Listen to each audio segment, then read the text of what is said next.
You have Mishu, who is a very dear friend, a serial entrepreneur, loves everything on two wheels, rides everywhere he rides, and he's putting all his money on electrons to revolutionize the EV ride hailing landscape. How did it happen? I think electric cars are much more comfortable, they're quiet, they're luxurious, they're jerk free, and that's exactly what our customers want. Pretty much, but sounds off at several levels coming from you, right? If Claude did not exist, our team size would have been about 30 engineers. We currently have 2 engineers and 3 interns. We are releasing our version 3 of our app on 7th of July. A ride that went completely wrong, and why you do it again? I think the Zanskar ride wasn't really prepared for that.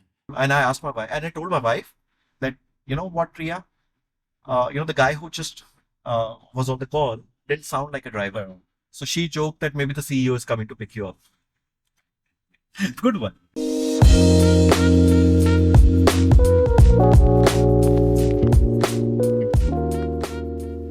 So, Mishu, welcome to BBM Talkies Season 2. We're finally back, and it's lovely to have you here. Thank you. I'm super excited. So, it's been quite some time. We saw you on the road with us. Uh-huh. Where have you been? Yeah, let's not go there. I think I've been busy building Trevel, Excellent. and you know that. Excellent. So here's the contrast, right?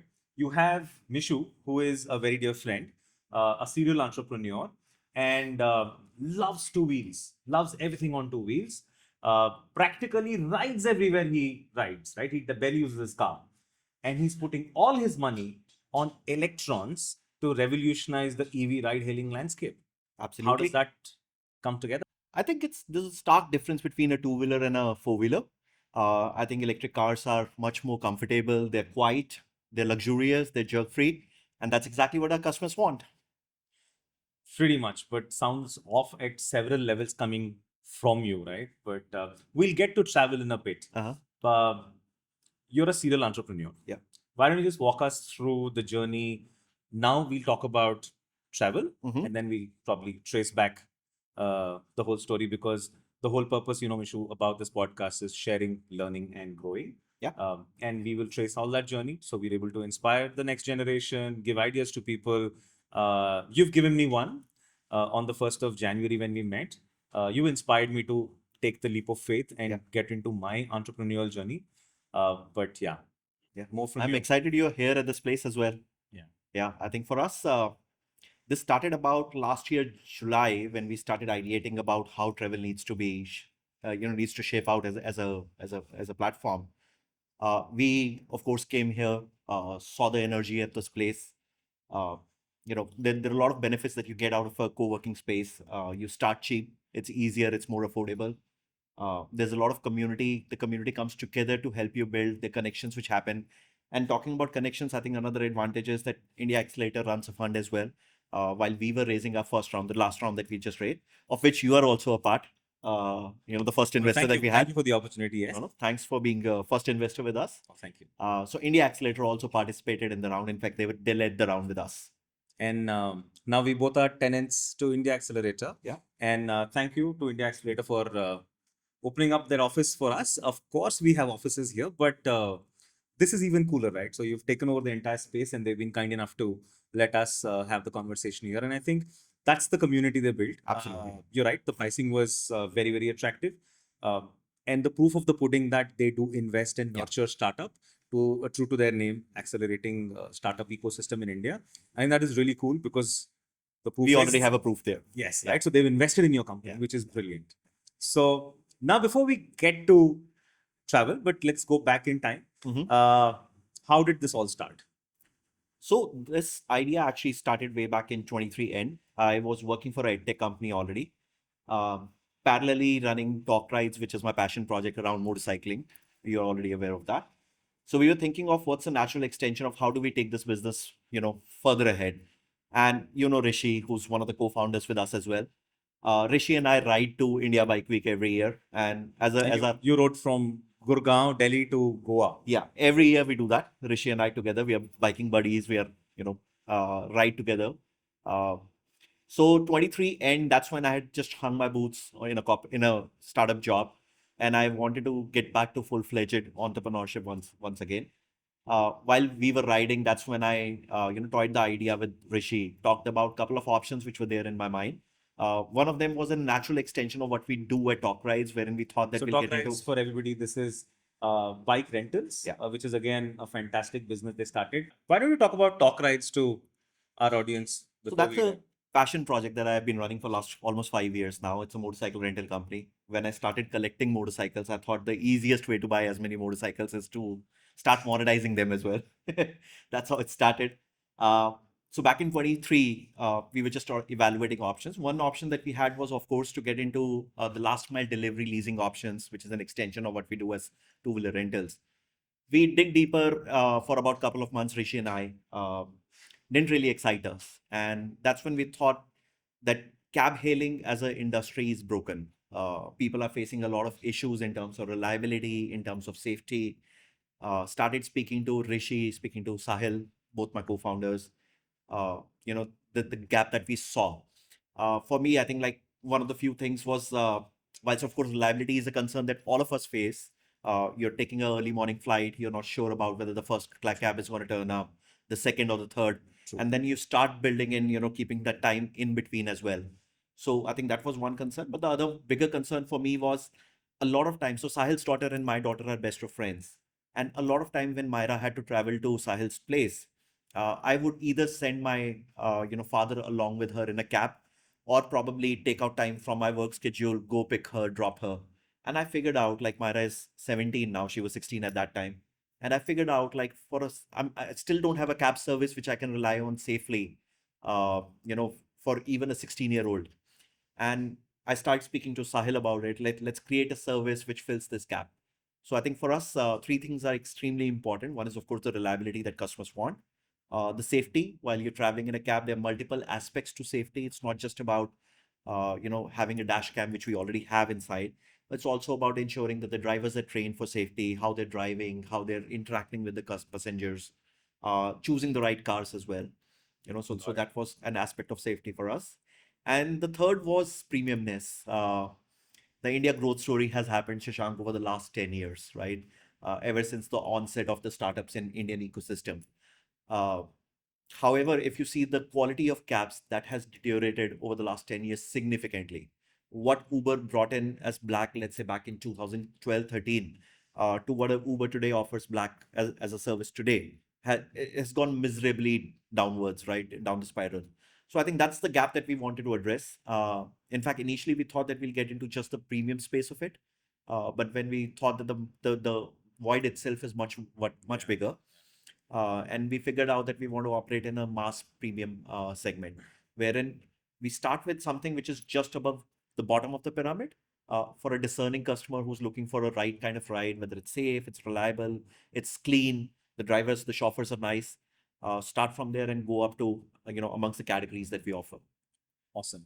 And I couldn't agree more, right? So when Uber was making its entry into India, this was probably a decade ago, I remember they had Mercs and Yeah. the most luxurious of cars which you could avail. Yeah. Suddenly, all of them vanished. So you had smaller cars which came in, but they really worked. But I agree with you now. I avoid taking cabs because my fundamental problem is odor. Yeah.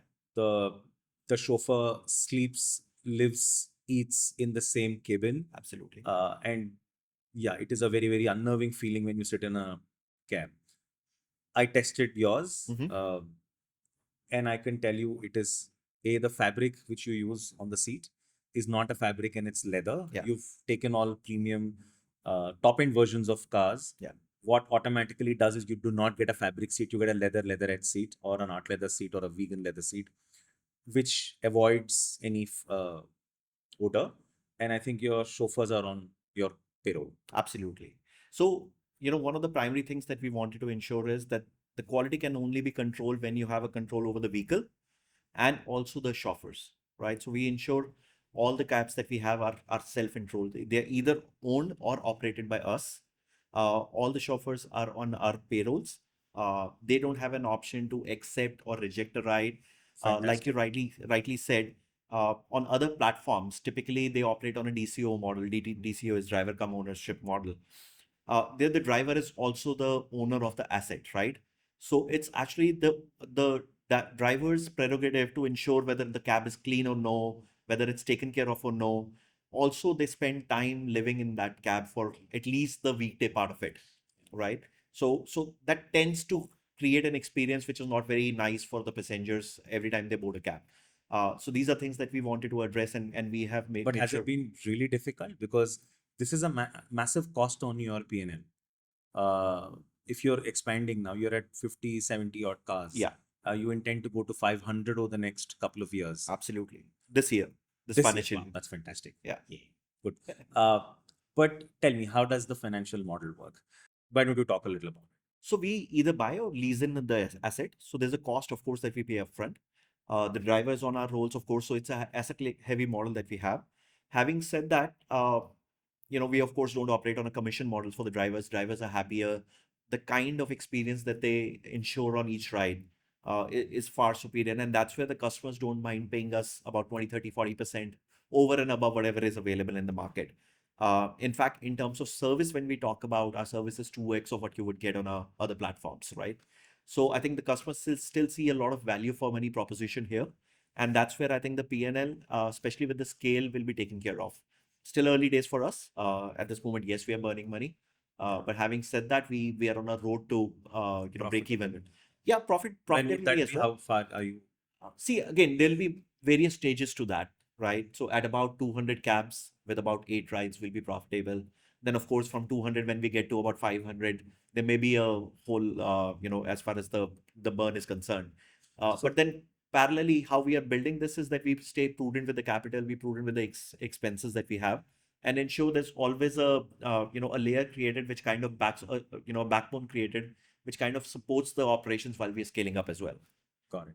So I was doing a bit of a research. Yeah. So I think on an average, the earnings before EBITDA of Uber is probably around 10%. Mhm. Would you have those numbers handy? I mean, is that the number which is your benchmark, or you're higher than that or lower than that? So ideally, EBITDA would be about 23, 24% in our business at scale.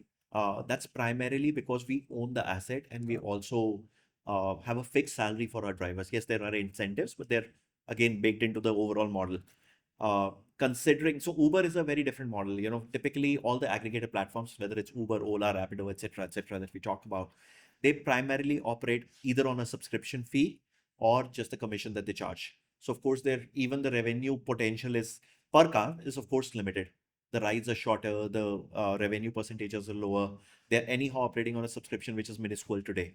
And that's where I think the EBITDA, whilst the scale is much larger, the EBITDA percentages are lower. In our case, the scale will take time, of course, considering that we are an asset heavy business. It's not that we can scale up to about, let's say, 50,000 cars tomorrow. But with about 500 cars, with about 1,000 cars, with about 10,000 cars that we intend to be over the next 3 years, we're fairly sure we'll be maintaining about anything between 20% to 25% of the EBITDA. That would be industry leading. That will be industry leading for sure. So if you look at the bigger ones, like Uber has Uber Eats, they have Uber Courier, you have Uber Freight.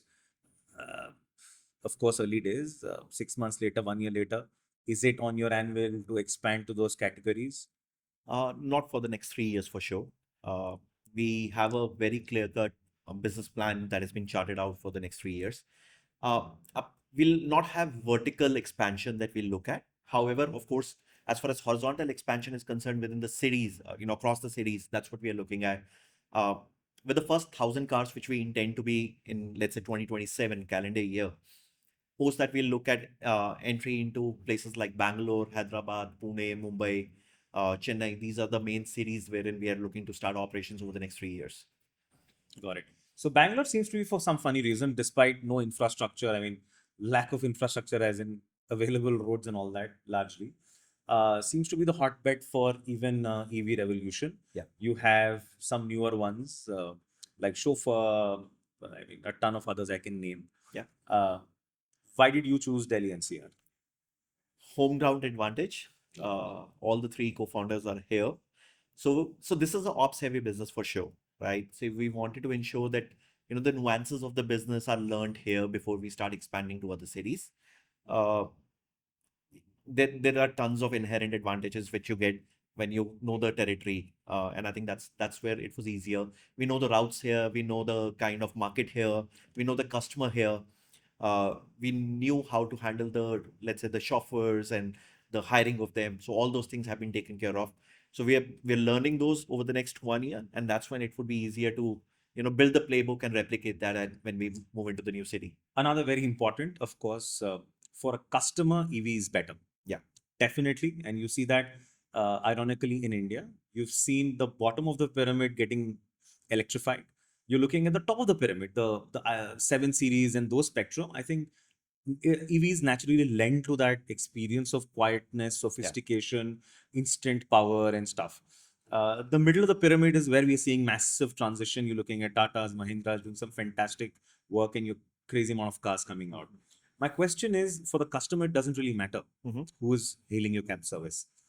Is there range anxiety for you? Because when you set up a city, for example, Gurgaon or Bangalore or Bombay, how are you going to have this charging network? Because they will at best run 150 to 200 kilometers on a full charge if it's traffic.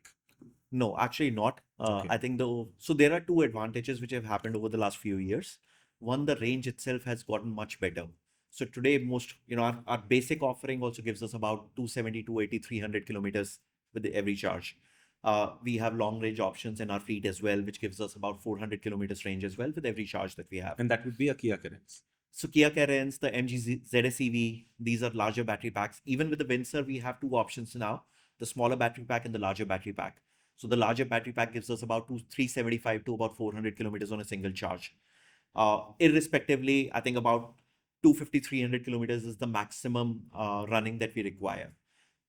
In our business also, we get the dry period at about like from, let's say, 12 a.m. till about 4 a.m. every morning. So whilst the range has increased in the cars, the other advantage which has come up is that the charges are also much faster. So whilst initially whatever was available So for you fleet do you operators, use fast chargers of the company? Do you have a hub? so we've just set up our first hub, which is going live from 1st of July in Sector 86. It's a partnership with the CPO, a public charge operator. So they have fast chargers and slow chargers both provided for us. Typically on a fast charger, it takes at max about 30, 35 minutes to charge a car from, let's say, about 10% to about 90%, 100% as well. Awesome. Yeah. Fantastic. So there's another interesting stuff now moving to the man behind the electrification. I was there to pick up my wife. She had some office event, and that was about 10:30, 11. So obviously I'd gone to pick her up pretty much at Golf Course Road. And I was so pleasantly surprised to see you. At 10:30, you have all these massive pubs and clubs and whatever. People were getting drunk and coming out, and you were very busy at 10:30 p.m. making the most of it, getting cabs booked, and you had a fleet of travel cabs, and you're pushing them inside. And that was brilliant moment for me. That was leadership in action, and I think that got me really, really sold that all our money is in very safe hands, and we are genuinely doing the right thing for the industry. Where did this attitude come from? So I always feel like, I know CEO is chief executive officer if you define it properly, but I think in a startup it's chief execution officer, right? Brilliant, yeah. So I think startups are a very different beast. When you start building, you don't have a infrastructure at hand, and I think you would realize it very soon as well. Whilst you were working for American Express, there were tons and tons of people to assist you on smallest of tasks. Today, you have to do everything that you start with, right? But I've got Claude, by the way. I'm sure. I'm in love with Yeah. her. The only thing is Claude doesn't help you with the representation at Golf Course Road. Yeah. So I think a lot of things, and I think I've never shied away from making sure that I'm available, because I've always believe as a leader, I believe that unless I am willing to do something, I don't have a right to ask my team to do it, right? So there are two distinct categories of startup founders I have met. Broadly, I can put them in these two categories. One is out there, does everything himself, herself.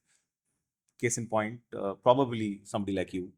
I also come from the same school of thought. Right. I also met a different section of startup founders who say, you know what, if I don't maintain mystique, maybe it becomes a difficult sell of my product or a proposition. So I get one or two of my colleagues on my team to go do the transaction, and I will give restricted access, etc.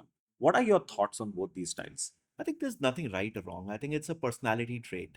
For me, so I think Kalpa is the guy who actually started OnePlus, right? Um, Many years ago, if you see the story when they tried to sell that phone, he used to stand outside malls and try to sell that product as well, right? Uh, I come from a school of thought wherein I feel that okay, I am the first employee. Or no, I never say that I'm the CEO of the company. Whoever asks me, I always say I'm the first employee of the organization. I just happen to be the CEO, right? Unless I'm out there, I can't understand what the customer wants, right? I need to feel the pulse of the organization, and that's how I'm built. Like one of the first couple of rides, I ensure that I go. Even today, a lot of my co-founders stop me from doing it. I would love to have a ride at least once a day, right? Just to know the consumer well. What are they loving about the service? What are they not liking about the service? What is that something that we can, probably improve? Uh, that's how I'm built, right? And I think whilst I say there's nothing right or wrong, I think it has to work given your own personality So I traits. think don't fake for the sake of it. Yeah, Celebrate your personality, and I think do the right thing. If your absolutely. intention is absolutely right and you have to get it done, so you will get it done. Yeah, If you know that you're not capable to do it, then get somebody on your team who's better than you for that aspect and get it done. absolutely. And I never shy away from that. I always believe if I'm the smartest person in the room, then I'm probably having the wrong team. Absolutely, it's Yeah, fantastic. No, well said. I think even through last 2 decades of my employment, it's a fantastic brand, right? yeah, But I was telling my team, we may all get a lot of credit, or I may get a lot of credit for doing some great stuff. But I think every hire completed me in some shape and form. yeah, So together we were fantastic because there are 4 things I couldn't do great, and we had somebody else to do it. yeah, So, but when the team comes together, you look invincible and fantastic. absolutely. So that's leadership masterclass right there from Mishu. From Shashank as well. But I think coming on to the topic of entrepreneurship, this was not your first effort, Yeah, right? So you're a serial entrepreneur, like I said. yeah, You've done talk rides, yeah, you've done Go Hive, yeah. you've done Proof pick, something else. proof pick. Yeah. Yeah. So I think, so I come from a very, so a typical middle class family, a lower middle class family, first generation entrepreneur. Nobody in my family was an entrepreneur. So back in the days, of course, I started my career way back in 2000. Back in the days, of course, there was no startup ecosystem. There was Yeah. nobody to support you. If you had to start something of your own, you had to make money first, Yeah. right? So initial 5 years I spent in a corporate job, spent 4 years with GE, about a year with Dell. Post that, I always had this entrepreneurship bug in me and figured out that I have to do something. In 2005, I decided that I want to start a business, and then the easiest way to make money in Gurgaon was to sell real estate. Oh, God. Back in 2005, of course, there were not a lot of uh, polished brokers. Today, the scenario is much different. So I thought that okay, the representation is not right. When I bought my house, the guy was maybe knowledgeable, but the representation wasn't the way that I would like to see that, right? So that's what we started building along with a couple of my other co-founders way back then. We built one of the largest brokerage houses in Gurgaon. Wow. Scaled up to about like 50 odd people. Back then, that was a big size as well, doing decent transactions every year. So this continued for about 10 years, sold real estate. And that experience led to my first startup, which was a prop tech company. So that was called Roofpick. Uh, there we built a reviewing platform for real estate. There was a company called Fast Fox, which was renting houses. So they saw potential in the data that we created, the Wow. reviews that we captured. Think of it like a TripAdvisor or a Zomato for real estate, right? So they saw that, they acquired the company. Eventually the company got acquired by housing as well. So that was my first startup success story. Post that, I started building a co-working space called GoHive. Again, scaled up business from about 25 seats to about 2,800 seats across 14 centers, 3 cities, Delhi, Bangalore, Mumbai. Uh, and that's the reason I'm an advocate for co-working spaces. I feel that for startups, it makes so much of sense. One, it's cost effective. Two, it's high energy. It's not just you, right? When you talk about, let's say, a company just starting off, even if you have about 5, 10 employees, they need to get peer-to-peer learning, and that happens in a community, in a co-working space. So built that business fairly large. The business got impacted by COVID for sure, right? We had to short sell the company, but I still consider that to be my biggest success in terms of the scale that we achieved, in terms of the brand value that we created. Post that, I experimented with a tech platform which miserably failed for various reasons, not as a product. I still believe was a fantastic product, but it had some issues around the co-founders. So we had to shut it down a year later. So then 2022, I had run out of money to pay bills and all. So I had to pick up a job. Worked with a edtech startup for about a year and a half. But then, as I said, once an entrepreneur, always an entrepreneur. So put my shoes down back in 23 end, and here we are. So Talk Rides happened as a side hustle, or was it also a mainstream venture? It has always been a side hustle. Thankfully, it pays me well now, but it's always been a side hustle. I think it's a business on autopilot. I don't have to do anything about it. Uh, So we've availed the services Yeah. of Talk Rides. Yeah. As BBM, of course, we do off-road training, on-road training, track days, and all of that. Yeah. You may not have bikes which do that. Yeah. And for all you care, sometimes if you're doing a trail, I'd rather have a lighter bike Absolutely. and then use it and give it back and keep my big bike Yeah. for my stuff. So I think it's a fantastic service. Yeah. There's a bit of a regulatory space where we need some grays are there. Yeah. But I hope that's been addressed now. I think there are issues in the system, how it has been created itself. The gray area still exists. Unfortunately, if you formalize that, the problem is you can't take it out of the state. A lot of customers who rent in a motorcycle today have to travel across states Yeah. only. That's the reason they rent in. So I think that kind of stays there. I think we are finding our way through around it. I think, but my personal experience over the last Yeah. couple of months, and I think in a large enterprise, I think the impact AI can do is only Yeah. so much. We had embraced it. But the moment you become an entrepreneur, in the last couple of weeks, the amount of work I could get done through Claude is unbelievable. Absolutely. My target was to hire 3 to 4 people in a month, and guess how many have I hired? Just you. None. Because it's unbelievable and it's so liberating. Yeah. So, do you use a lot of AI in travel? Yes, we do. Actually, a lot of our coding happens on Claude. So I'll give you just an insight about how we planned. So way back in July, while we were ideating, and at that time, of course, ChatGPT wasn't as popular for coding. Claude didn't exist as much, at least in India per se, right? There were a couple of tools which are available for vibe coding, but ours is not a vibe coding platform. It's a full-fledged platform that has to be built.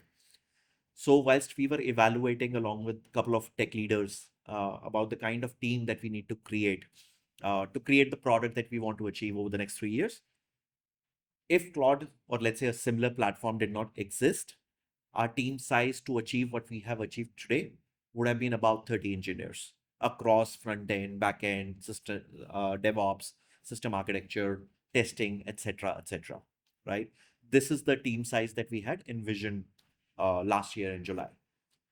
Currently, everything that we have built, we are getting closer to an enterprise software on a month-on-month basis. We are releasing our version 3 of our app on 7th of July, which is less than a year since we started operations. Our operations started on 1st of September. The tech team actually joined around December 1st week, so it's about like 8 months since then, 7 months since then. We currently have 2 engineers. Wow. And 3 interns who have just joined us. God. Right? Instead of 30 people that we had thought, right, to achieve what we would achieve in 3 years, we've achieved in 1 year with just 3 people in the team. So that's the kind of efficiency that AI brings in today. True. I think for a lot of my time, because my domain expertise or core is not tech, it was say marketing and business and other functions. And I didn't realize that what code can do. Today, you can probably have the entire brand marketing locked into a simple $20 subscription. And it's brilliant, right? Absolutely. And now there is an impact on tech. So I think I was looking at his interview, the founders of Anthropic. And he was as early and he says, nobody knows the real impact. And he said that it will expand the pie. And I was having this conversation yesterday with my wife, and I was telling, he's so right. Yeah. The point is, none of us know where AI will take us. The fact is, of course, we are a lot more efficient. The fact is, which the CEO of Anthropic claims, that the pie will become bigger. Yeah. And I could only reflect about you or me Yeah. because I was prepping for this conversation yesterday. And I could get this very clear answer that yes, in business, management, in tech, Yeah. massive disruptions, Yeah. legal massive disruptions. An expansion of pie is something you could consider what you and I have done, Yeah. which means these entities didn't exist. Yeah. You may not employ 20 people, you'll still employ 2 more, while the larger companies may have to have 20 lesser. Yeah. But the fact is, the pie has expanded because you will bring a lot more money into the economic system. You will have more jobs, you will have more chauffeurs, you will have more cars. From the entire value chain of Kia's manufacturing unit to MGs, they will make 500 more cars for you over the next 1 year. And their ancillaries will benefit. So I think it is a very, very So I think the crazy market paradox. expands always. Yeah. So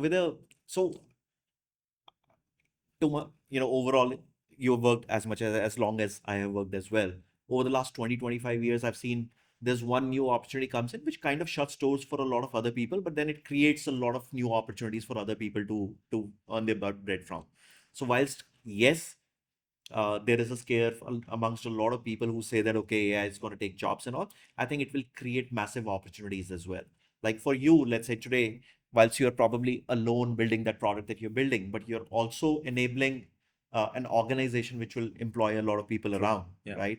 That couldn't have been possible if, let's say, this AI won't indexing. have been there. Yeah, Absolutely. So I think The speed to market would have been so different. I would have taken 6 Absolutely. months to build it. Absolutely. So here's the theory. I don't know if you agree with me or not. So let's discuss this.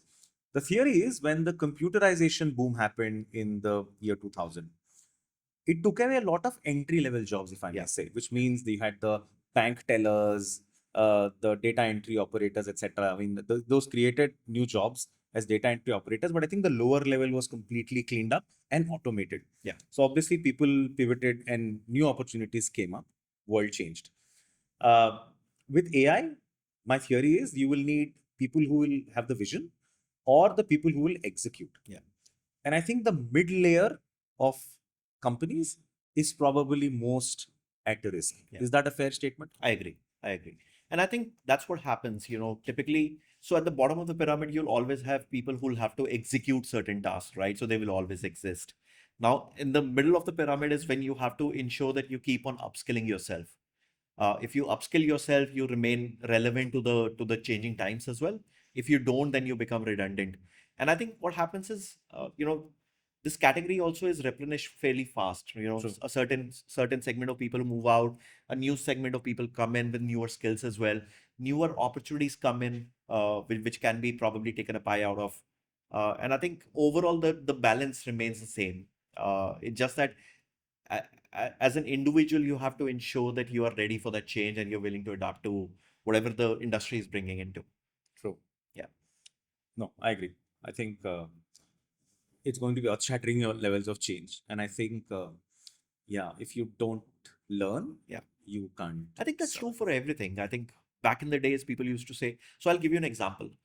I was reading an article long back wherein it says that earlier, the life cycle of a skill was 40 years, which means if you imagine about, let's say, 5, 6, 10 decades ago, somebody learns how to probably become a plumber or electrician, gather some skills or whatever skill for that matter, would probably start working at about 20, continue using that skill for the next 40 years, right?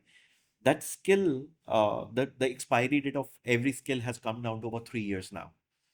So if you don't upskill yourself every 3 years, you're being left behind. And I think that's where the excitement comes in, the opportunities come in, the businesses come in as well, right? Because when you look at the world around, you see opportunities, you start feeling, there's a problem. One of my first co-founders always said that every problem deserves a solution. Somebody has to figure out that solution, right? Yeah. So I think that's where I think we have become more, our eyes and ears are more open to the noises around and things around. And I think that's what enables us to actually become more proactive in addressing those things. You kind of nailed it. Absolutely. And I think when you're open to the universe, you get some fabulous ideas. You're so alive. And I think things just fall in place. And I think true. I don't know if you know about the Uber story back in 2007 when they started. So Travis and his co-founder way back, I think they were somewhere in Europe waiting for a cab. And they were just thinking that what if there was an app? Because of course they were feeling that as an issue. Like they saw an opportunity on the road and built a company which is worth billions of dollars today. Right. So I think it's extremely important to be aware of your surroundings. There are problems that exist. It's just that you may resonate with something, I may resonate with something different. Once we know that, okay, how does it impact our life? We can probably relate to it more and start looking for a solution. And I think money is probably the last item of consideration. Yes. I mean, in today's date and age, right? I mean, when we wanted to do something, I met you, I had come here for a session. I loved the place, and all I needed to do was buy a laptop Yeah. and get Claude on it and come here. And I've started working. You've got your office, you've got your space. I've got great friends, fantastic ecosystem. And they've lent us this place, and now we're doing a podcast here. Yeah, So I absolutely. think when you're open and active, I think things just fall in place, right? Yeah, I think that's a beauty as well. Like if you remember my earlier statement, back in 2000 or early 2000s, the ecosystem did not exist for people to actually, take that plunge.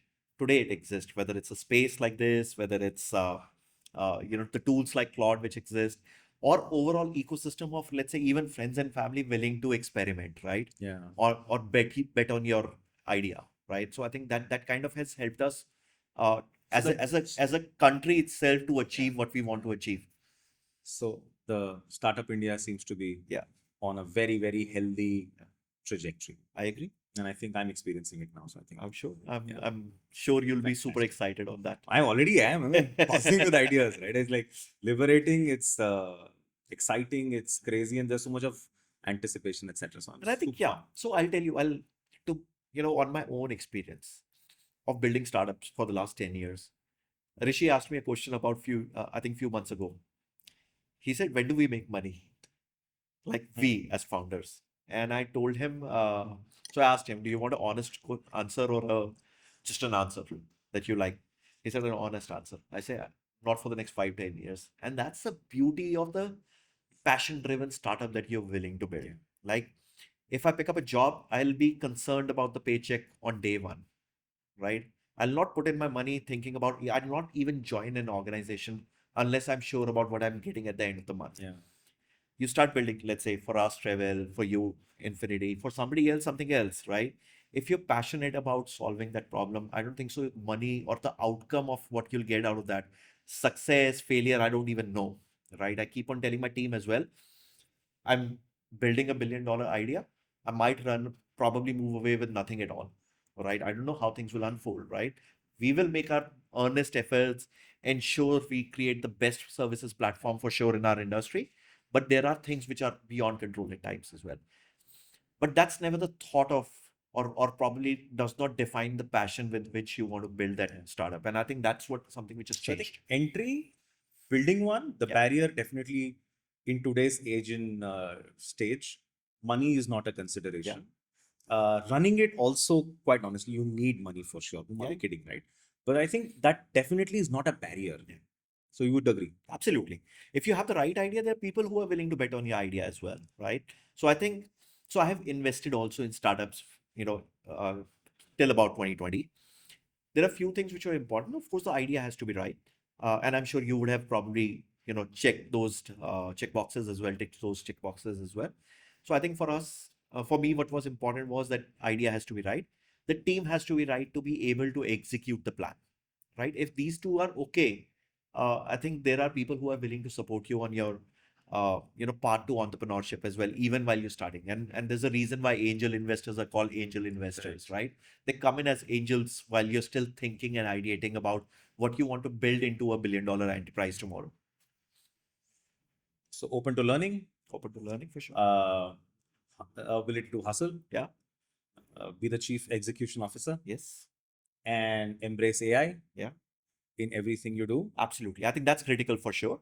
If you don't adopt that today, I think the speed is going to be much smaller, Much slower. much slower. So again, one of the sayings in startup world is, back in the days, always used to, there was a saying which said that a bigger fish eats the smaller fish. It's hardly a smaller fish will be able to survive in the ocean. Today, it's about the faster fish eating the slower fish, right? It is no longer about bigger or smaller. Like look at the examples like Flipkart, Zomato's, etc. Now these are companies which have probably come into existence over the last 10, I 15 mean, the years. went to get to where Yeah, traditional enterprises took 50 years. Yeah. I think some of these companies are building in like 10 years. absolutely. And AI they're doing it in 3 years. 3 years It's now. crazy, right? I think it's just getting faster and faster. It's epic. Yeah. Yeah. So I So think the last point which I wanted to say was, of course, after embracing AI, I think being and money should not be the primary motive for entrepreneurship. So Mishu, we've I think crazy conversation, right? So this is a new introduction for our BBM Talkies season 2. I've got about 5 or 6 questions. Okay. True to the essence, it's got to be rapid. 1. What were you before the bikes found you? I think I was just a family man. I think my personality overall has changed ever since the motorcycles found me. I'm a very different person. I think one of the my mantra for life post motorcycling. So I read it somewhere. It says we all have 2 lives. The second one starts the day you realize you have just one. And I think motorcycling was that change in my life. Well said. What's the one thing you always check before every ride? My gear, my helmet for sure. I think that's one thing that I don't want to compromise on. Do you change your helmets every 2 years? Uh, I change my helmet every 2 years. Yeah. So I, of course, ensure that, Not because you had 2 falls, but yeah. in general, even if In you've never general. had a fall. Yeah. I think 3 years, not 2 years per se. 3 years Every is three good time. years, I retire my helmet, whatever I'm using. I usually use 4, 5 of them, but I retire them after. That's I an mean, they important just- bit yeah. that you need to replace or change your helmets every 3 years, even if you've not had a crash. Yeah. A ride that went completely wrong and why you do it again. I think the Zanskar ride wasn't really prepared for that from day one, right? It was the first time that I was traveling to the terrain. Uh, I wouldn't say it went completely wrong, but I think I was probably, taken off guard at a lot of places. Why would I do it again? I think it's the most beautiful ride that I've ever had so far. I want to do it again and again, not just again. So which bike was this? This was on a Himalayan. You went to the Himalayas on the Himalaya. On the Himalayan. So It's a cool, no? beautiful So I think motorcycle. there's something about Himalayas and Leh Ladakh. We did a trip, Yeah. and a lot of our BBM members became friends and family forever on that ride. There were so many uncertainties. Yeah. The landscape is mind blowing. Yeah. The bike falters, you will fall, a lot of things can happen. But when you come out, it's suddenly your perspective about life changes completely. I agree. So I realized that how insignificant we are in the scope of this cosmos. Yeah. Earlier, I used to be so full of myself that, oh God, I'm this, I'm that. And then you one trip to Ladakh, Yeah. you're a changed man. Yeah, and I think the overall environment, the lack of oxygen, everything tests you physically, mentally, and that's where I think the bonding amongst your rider fellows kind of happens there. True. Yeah. So the unwritten rule of riding, every serious petrol head lives by, The unwritten rule of riding. which you live by. I think if you've seen Gone in 60 Seconds, Oh, hell yes. yes, Nicolas Cage says, Oh, take care of your car. And she'll I take care you. of her and she takes care of me. Absolutely. I think that's extremely important. Whether you're renting a motorcycle, you're riding your own, you're not ridden it for long as well. Before the ride, make sure that you have taken care of it. Do a proper check before you go. Don't. I mean, it's extreme. Typically, when you go for long rides, weather changes, road condition changes. And isn't that what we do at BBM so effortlessly? Absolutely, Taking care of each other. absolutely. And I think that's where the community kind of helps each other. Awesome. The lie you told someone to go for a ride, what was worth it? I'm sorry, but my wife will watch this. Go for it. Yeah, I think many a times. Like I think mostly I don't have to lie for a ride per se. Thankfully, family is supportive enough. I think the first Goa ride. So Rishi and I started planning it. So my first ever long ride in my life. I had never ridden outside Delhi or Gurgaon per se. The first long ride was Delhi to Gurgaon, or Delhi to Goa. Okay, that was the first ride that I did. Hansa was concerned, my wife, she was concerned. long ride, how many people are going, what's happening and all. Like two people. And frankly, initially we were 30 who were going, and eventually it came down to just two of us. So I think that's where I had to initially cook up a lot of stories, talk about. So Rishi had the Diavel that time. No, Rishi had a Busa Gen 3 at that time. I rode on the Busa Gen 2 the first time when we went. Second time he was on the Diavel. Third time both of us were on the BMW GS 1200, or he had the 1250. Yeah. It was a great ride. Yeah. Excellent. The bike you own right now, and does it reflect who you are or what you want to be? So I own a few, of course, thanks to Talk Rides as well. But out of those, my favorite currently of what I own, I think the Busa Gen 3 and the BMW kind of fit the bill. Do they reflect what I am? No, has to be a Ducati for sure. I think the excitement that brings in. I've owned a couple of Ducatis in the past. I think the overall excitement that a Ducati builds in whatever model that you pick it, Yeah. I think that's lacking in my portfolio at this moment. So I just got my 4th Multistrada. yeah, I know. I'm jealous So of you. it's just crazy. I mean, you can never get enough of Multistrada. Yeah. I mean, for me, I'm obsessed with Multistrada. Yeah. Like I mean- I've owned a Panigale, I've owned a Scrambler. Now, Scrambler on paper might look at whatever you want to read, right? But it's a very different beast when you ride it. And I think that's true for every. I think it's Every a Ducati for sensation that. the bikes do. It doesn't need to be top speed Yeah. or mad power. So I had a bike called the R18. It was the first edition. I know. So BMW's take on the cruisers, right? And it barely made some 100 odd bhp and 150-60 Newton meter of torque because of an 1800 Boxer. Yeah.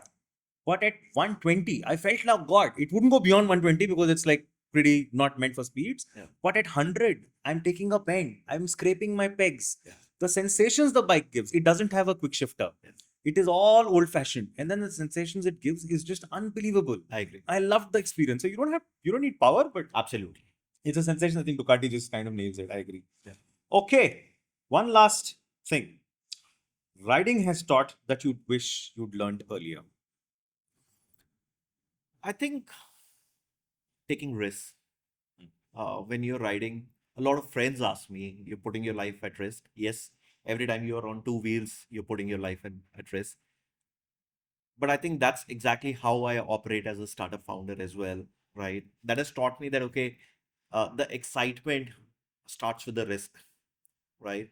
The eventual, let's say when we ride to Ladakh for that matter, the beauty that it brings in, right? The success, the feeling of happiness that it brings in.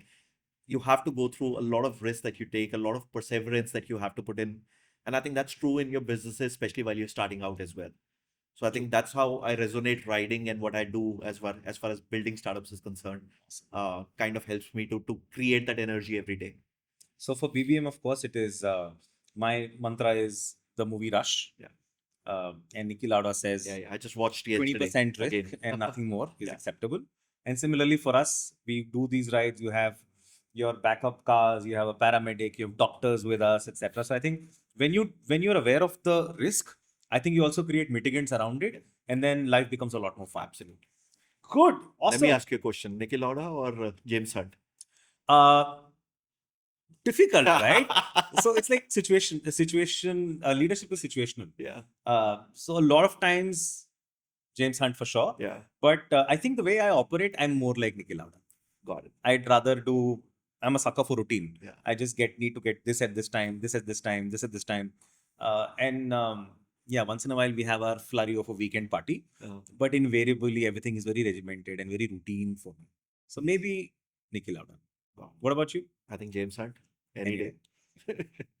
But you know what? He did redefine racing at that point in Yeah, time. he did, surely did. And that was the era of raw Absolutely. motorsport, right? Absolutely. But what's your take now on the latest battery tech 1400cc, 1000cc F1 engines? I agree. I mean, that's the future, whether we like it or Oh, not. this is so much bias. Your travel, that's exactly why you're talking about it. But dude, I think Okay, I'm seriously okay. struggling. Take my word for this. Between 2030 and 40, you'll see 40 to 50% adoption in electric vehicles in India for sure. In passenger vehicles for sure. Look, I'm not talking about that. I'm talking about F1. Yeah. So my theory is by 2030, 80% of cars in India will be electric. So I'm taking a bigger punt. Possibly. And there was some researcher who done it that by 2027 or 28. But I think America's dollar stroke oil diplomacy, etc., probably would have delayed it a little bit. And hybrid tech picked it up a little bit. But I think if you notice, the biggest 2 points for me or indicators, bottom of the pyramid, electric. Yeah. Right? Your entire taxis, bikes, all of them are now Everything is getting gonna be electric. Yeah. The top end doesn't really matter. They will get electric. You will love a Rolls Royce Spectre electric because it's quieter. Yeah. That's exactly what you try to do all your life with a petrol engine. Yeah. Eventually, so that's going to be it. The middle, you're already seeing that with massive adoption.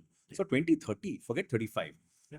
But do you want to keep a part of that petrol head inside of you? So do you want F1 to stay as pure or not is my question. Absolutely. Without a doubt. So now we've had enough amazing conversations. Absolutely. Before we wrap up, Yeah. do you want to take us for a ride? Absolutely. I think the cars are ready here. So, like Henry Ford said, any color is a great color as long as it's black. So this is the electric duo. Very nice. So this is the This is MG the Windsor. That's the Kia Carens Clavis EV. They have the longest name in the country right now. Kia Clarence. Kia Carens Clavis EV. Perfect. Yeah.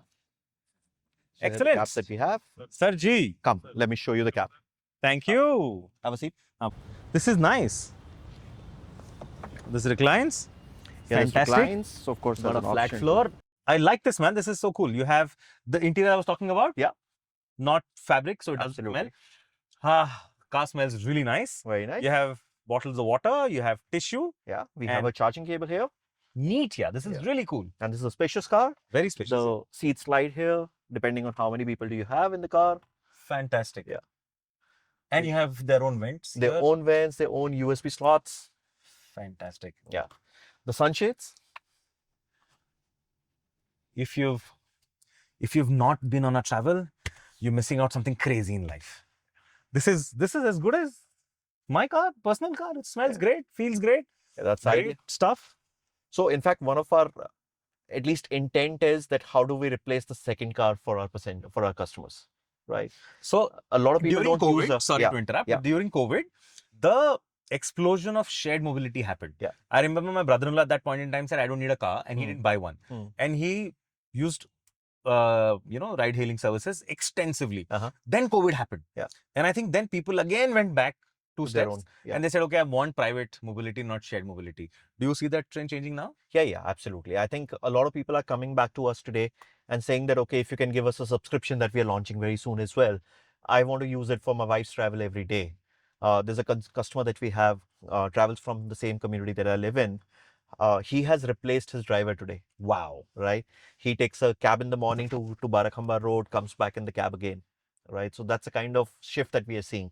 And that's what we intend to bring in as well. Now look at the sunshades. Like, how many cars do you offer? Some of my cars don't have it. Yeah. Some of my cars don't have it either. This is really cool. Yeah. Great stuff. Let's hop onto the Windsor. Absolutely. Let's go. Good. This is the Windsor. I've used this. You've used this? I've used this, yeah. I know. Yeah. Yeah. Glad to see you again. Thank you. Okay. This is So cool. Windsor, of course, for us, as I said, extremely spacious as a car. Yeah. Has a fairly large boot. Flat floor. Yeah. I mean, that's an inherent advantage that you get with EVs. There's no transmission. But that's okay. Yeah. The sofa style seats are seats. very comfy. These are reclinable. I think my only feedback for Windsor was the ride was a little busy. So I think it's also but a little busy. That's all. Yeah. I think it's also because of the battery weight and all. They've made it slightly stiffer. Yeah. Yeah, but otherwise, I think it's a fairly comfortable car. Yeah. The chauffeur was brilliant. The screen is amazing because they had the map navigation, and I can see exactly duration to the destination. Absolutely. So I don't have to look at my phone. If somebody calls me and says, okay, I'm like 15 minutes away. Yeah. One thing that we can't compromise on is, of course, the color of the car. Correct. So whatever is available at that time. Got it. So you now got deals with Kia and MG. Windsor? Yeah. MG. Yeah, MG. We have Kia. There's another one coming up very soon. It's a surprise. Got it. Yes. And you're doing deals with the manufacturer. Yes, we do. Directly with the manufacturers. So you get preferential pricing?